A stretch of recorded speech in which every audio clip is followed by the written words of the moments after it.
பட்டாணி, காலிஃபிளவர், உருளைக்கிழங்கு வச்சு இந்த மாதிரி ஒரு பொரியல் பண்ணீங்கன்னா சாம்பார் சாதம் எல்லாம் செய்யும் போது ரொம்ப நல்லா இருக்குங்க தொட்டுக்கிறதுக்கு. பச்சை பட்டாணி ஒரு 1/4 கிலோ அளவுக்கு உரிச்சு எடுத்து வச்சிருக்கேன். காஞ்ச பட்டாணியா இருந்தா நைட்டே ஊற வைக்கணுங்க. அது போக கொஞ்சம் காலிஃபிளவர், ஒரு சின்ன சின்ன உருளைக்கிழங்கு 3 எடுத்திருக்கேன். ஒரு பாத்திரத்துல தண்ணி நல்லா கொதிக்க வச்சு அதுக்குள்ள இந்த காலிஃபிளவரை போட்டுட்டு அப்படியே விட்டுறல கொஞ்ச நேரம்.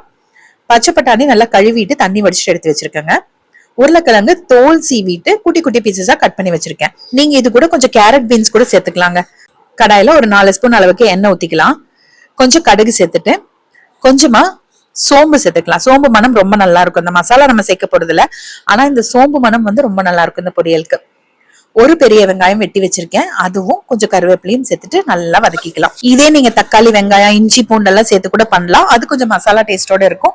இது அந்த மாதிரி இல்லாம சிம்பிளா இருக்கும். இப்ப வெங்காயம் வதங்கினதுக்கு அப்புறமா நம்ம எடுத்து வச்சிருக்க உருளைக்கிழங்கு, பட்டாணி, தண்ணியில போட்டு வச்சிருக்க காலிஃபிளவர் எல்லாத்தையும் உள்ள சேர்த்துக்கலாம். ஒரு 1/2 ஸ்பூன் அளவுக்கு உப்பு, கல்லுப்பு, கொஞ்சமா மஞ்சத்தூள், ஒரு 1/2 ஸ்பூன் அளவுக்கு மிளகாய் தூள். அவ்வளவுதாங்க. நீங்க சாம்பார் தூள் கூட சேர்த்துக்கலாம் மிளகாய் தூளுக்கு பதிலா. லைட்டா கலந்து விட்டுக்கோங்க. இந்த காயெல்லாம் ரொம்ப சீக்கிரமே வெந்துடும். அதனால சும்மா கொஞ்சம் தண்ணி தெளிச்சு மட்டும் விட்டுட்டு நல்லா கலந்து விட்டுட்டு ஒரு மூடி போட்டு மூடி வச்சிருங்க. 10 நிமிஷம் வேகணுங்க.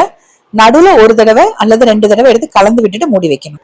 இது பாத்தீங்கன்னா நீங்க குக்கர்லயே கூட தாளிச்சுட்டு ஒரே ஒரு விசில் விட்டு ஆஃப் பண்ணிட்டு கூட எடுத்துக்கலாம்.